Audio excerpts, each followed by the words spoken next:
और अभी गृह मंत्री अमित शाह क्या कुछ कह रहे हैं, सीधे सुन लेते हैं एक बार। शुमार होते हैं जिन्होंने कभी जीवन में कुछ भी प्रसिद्धि के लिए नहीं किया, मगर जो भी किया इसके दूरगामी परिणाम इस देश के लिए शुभांकर हुए। आजादी के पहले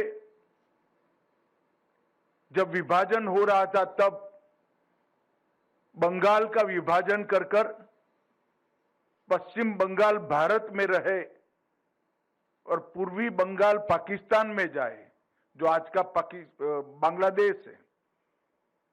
अंग्रेजों के साथ लड़ाई कर इस श्यामा प्रसाद मुखर्जी ने सुनिश्चित किया था। इसी के कारण आज पश्चिम बंगाल भारत का अभिन्न अंग बना हुआ है।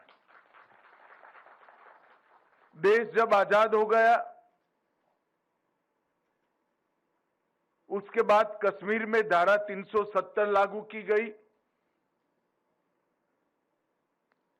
कश्मीर का राष्ट्रध्वज होता था, कश्मीर का संविधान अलग होता था, कश्मीर में एक अलग प्रधानमंत्री बैठते थे, कश्मीर में एक राष्ट्रपति भी बैठते थे। ये संकल्पना भारत की एकता और अखंडता के लिए बहुत खतरनाक थी।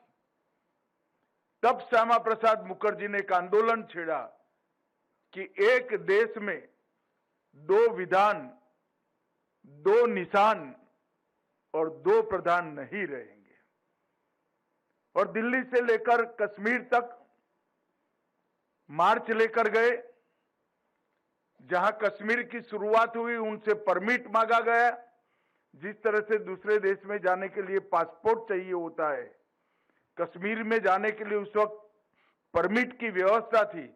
इन्होंने कहा कश्मीर मेरे देश का हिस्सा है, मुझे कोई परमिट की जरूरत नहीं है।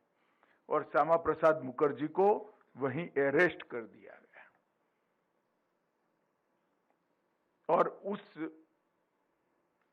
जेल में ही श्यामा प्रसाद मुखर्जी का संवेदनास्पद मृत्यु भी हुई। उन्होंने इसी मुद्दे पर जवाहरलाल जी के प्रथम मंत्रिमंडल से उद्योग मंत्री के रूप में इस्तीफा भी दिया था। और आज श्यामा प्रसाद जी का वो स्वप्न साकार हो गया है। धारा 370 समाप्त हो चुकी है और उनकी बनाई पार्टी भारतीय जनसंघ, जो अब भारतीय जनता पार्टी के नाम से जानी जाती है, गंगा से लेकर बंगाल के गंगा सागर तक भारतीय जनता पार्टी का शासन। राष्ट्रवाद, सांस्कृतिक राष्ट्रवाद और भारतीय संस्कृति,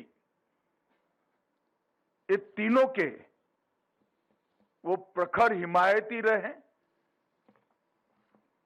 और मुझ जैसे सैकड़ों, लाखों, करोड़ों कार्यकर्ताओं ने इस 60 साल के अंदर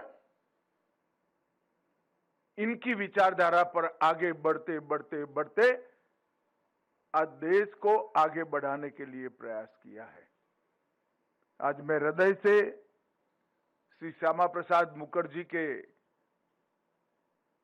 वो महान व्यक्तित्व को, वो महान आत्मा को हृदय से प्रणाम कर मेरी विनम्र श्रद्धांजलि अर्पित करता हूं।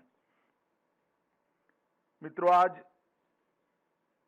नाफेड ने एक प्रकार से